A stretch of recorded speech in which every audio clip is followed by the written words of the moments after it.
My take: why the market's recent rally may be a mirage. Following the sharp sell off after Liberation Day on April 2, markets have made an impressive comeback. But just as the initial drop may have overshot the fundamentals, this rebound may be doing the same. The bounce may be based more on hope and temporary relief than on any solid improvement in economic fundamentals or policy clarity. Here are the key points and takeaways. 1. Tariff expectations and market reactions. Before April 2, investors believed a 10% tariff was the worst case scenario. When tariffs turned out to be much more severe, stocks plunged. When tariffs were delayed and talks resumed, markets rebounded.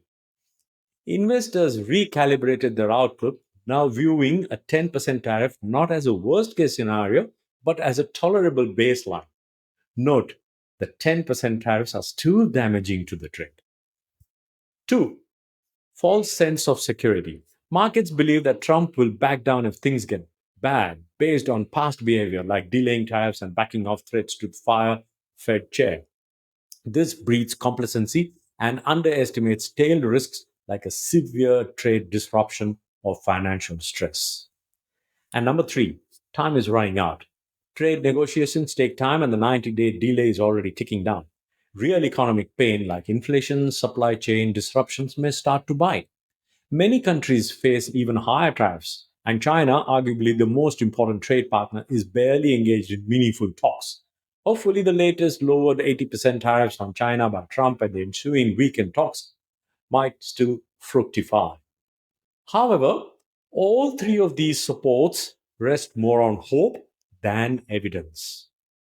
The rally is propped up by hopes that other nations will follow Britain's lead, that Trump has shifted gears and softened his stance, that tariffs on key sectors like pharma, semiconductors, even foreign media won't materialize, and that tax cuts might follow.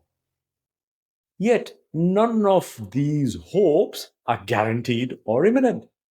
Risks are still prominent, and the time to implement resolutions is limited. One final signal: while stocks have risen, gold prices have soared, and the US dollar has weakened. Measured in gold, the S&P 500 is still down about 5% from early April and is worth 18% less than its February peak.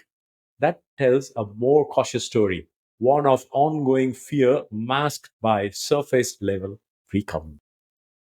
From an artistic, not scientific standpoint, stocks plunged hard, perhaps irrationally so. Now they have rebounded strongly, possibly just as irrationally. The truth probably lies somewhere in the middle.